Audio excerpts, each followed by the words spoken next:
Section 3.5, Transformation of Functions. In this section, you're going to graph functions using vertical and horizontal shifts, graph functions using reflections about the x-axis and the y-axis, determine whether a function is even or odd or neither from its graph, graph functions using compression and stretches, combine these transformations together. Often, when given a problem, we try to model the scenario using mathematics in the form of words, tables, graphs, or equations. One method we can employ is to adapt the basic graphs of the toolkit functions to build new models for a given scenario. The vertical shifts and identifying vertical shift. One simple kind of transformation involves shifting the entire graph of a function up, down, right, or left. The simplest shift is the vertical shift, moving the graph up or down, because this transformation involves adding a positive or negative constant to the function. In other words, we add the same constant to the output value of the function, regardless of the input. If we're given the function f of x, a new function g of x can be obtained by adding a constant to the original function f of x. So g of x will be equal to f of x plus k, where k is a constant. This is a vertical shift of the function f of x because all the output values change by k units. If k is positive, the graph will shift up, and if k is negative, if k is positive, the graph will shift up, and if k is negative, the graph will shift down. So that is what we call a vertical shift. Here is a vertical shift by k equals 1 for the cube root function. So if we have the cube root function and we add 1 to the function, that is basically k, we obtain a new function that has moved up 1 unit. So here is the original one. That is the original function. That is the cube root function. And then after adding 1 to the entire function, we obtain the new function, which is f of x plus 1. To help visualize the concept of a vertical shift, consider that y equals f of x. Therefore, f of x plus k is equivalent to y plus k. Every unit of y is replaced by y plus k, so the y values increase or decrease depending on the value of x. The result is a shift upward or downward. Here is another example of a vertical shift. Let's say we have the function f of x equals square root of x. We know from the toolkit function, this function is going to look something like this, roughly sketched. And then if we would like to perform a vertical shift to move the graph up, let's say 3 units, we're going to say the new function g of x is equal to x squared plus 3. This is going to move the graph to the new position, which is, this is g of x, where the graph shifted up 3 units. I'm tracking this point right here. It increases 3 units, so it goes up to 3 units. Let's say we'd like to have another shift where the graph goes down. I'm going to name it h of x. This is equal to x squared. And let's say I'm going to decrease it or move it down by 2 units. So I'm going to say minus 2. So from the original graph, I'm going to move down 2 units, and the new graph is going to look something like this. Of course, this is not precise, but it's basically a rough sketch of what happens when we shift the graph vertically. And the vertical shift is one of the easiest shifts to identify. It's not very difficult to identify. You can basically follow the increments or the decreasing, because if you add a number, you move up. If you subtract a number from the function, you go down. So it follows suit. Identifying horizontal shifts. We just saw that the vertical shift is a change to the output or outside of a function. We will now look at how changes to input or the inside of the function changes its graph and meaning. A shift to the input that results in a movement of the graph of the function, left or right, is what is known as a horizontal shift. So the change in the graph to the right or to the left is what we call the horizontal shift. If you have a function f, a new function g of x equals f of x plus h Notice how the x is the one that is affected here, which is the input of the function.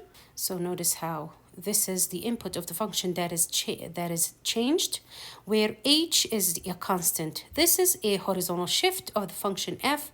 If h is positive, the graph is going to shift to the left. So here is what's different from the vertical shift.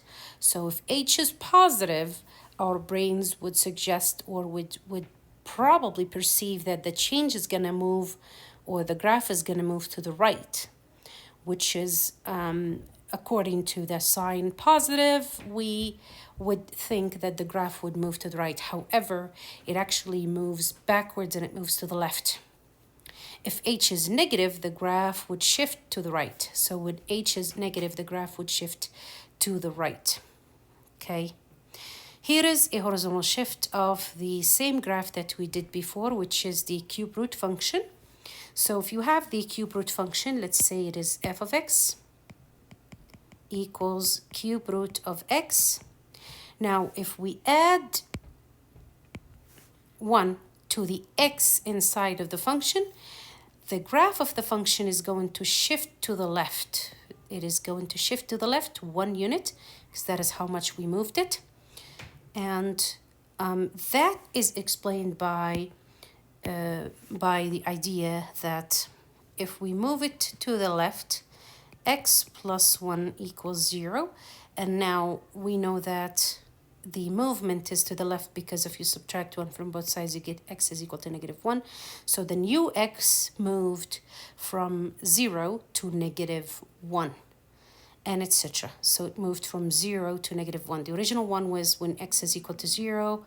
When x is equal to 0, y is equal to 0. Now, when we put the radicand is equal to 0, we get x is equal to negative 1, which means the new 0 is becoming negative 1. So that is how we know it moved to the left in this case. Here is another example with the same functions. So if you have the function f of x equals x squared, know that this is the graph of the function. Now, if we would like to move this graph to the right, we get f of x or g of x is equal to x, and the change is going to happen to the x. So I'm going to say all squared, and then I'm going to make the change in here.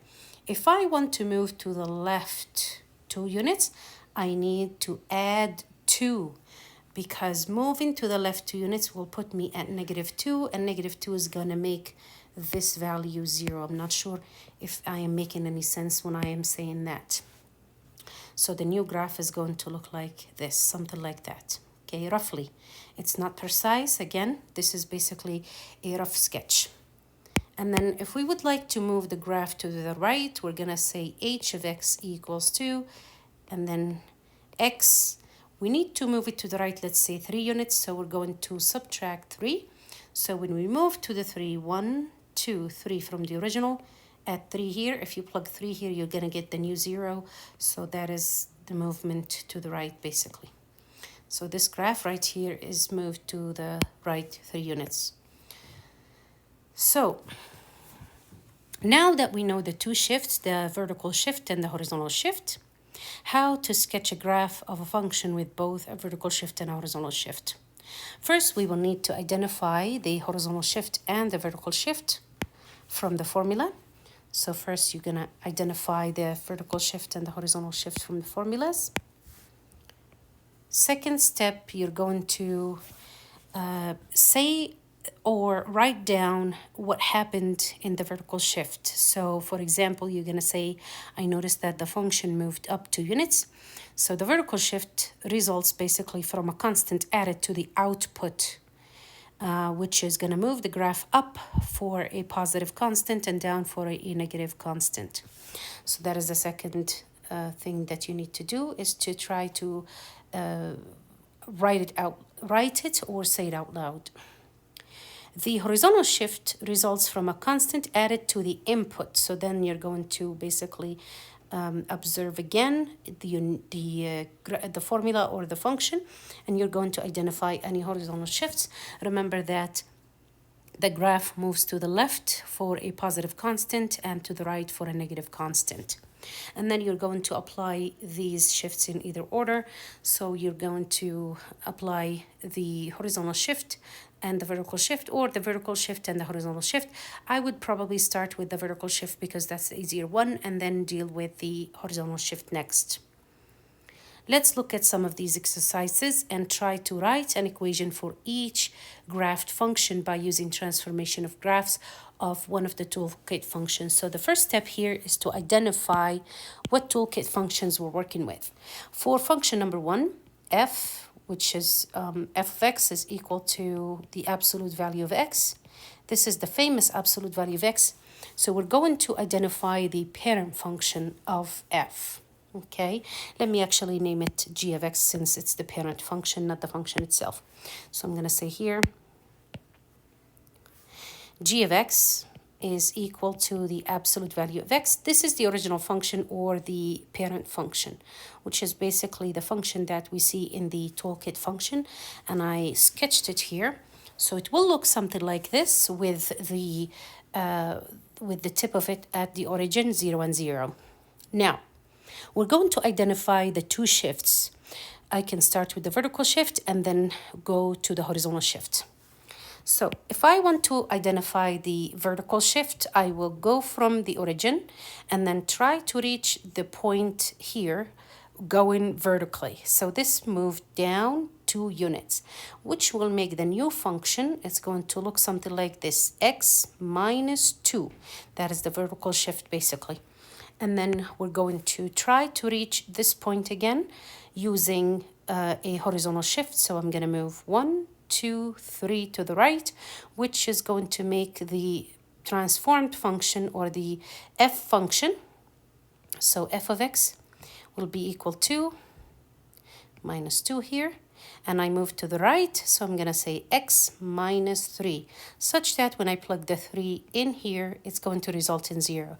So I know that is the transformed function, and that is the equation of the given graph.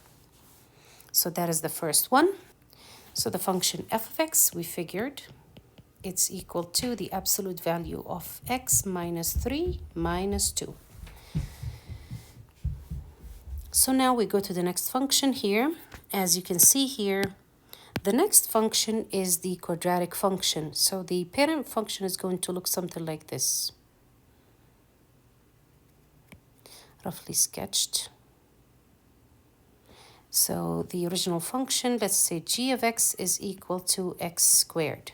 Now, let's see how did this move. So I'm going to, again, monitor this point right here, and I want to reach this point using a vertical shift and then a horizontal shift. So I'm going to start with the vertical shift. As you can see here, the function, in order to go from this point right here to this point right here, it moved 1, 2, 3 units down, which is going to make the new function. The new function is going to look like this, x squared minus 3. So that is the vertical shift. And now I want one more transformation. So in order to move it to the right, it is going to go 1 unit to the right, which is going to make the function, the new function is going to look like f of x equals x minus 1 all squared minus 3.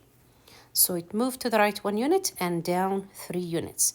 And that is the final answer for the graphed function that is given.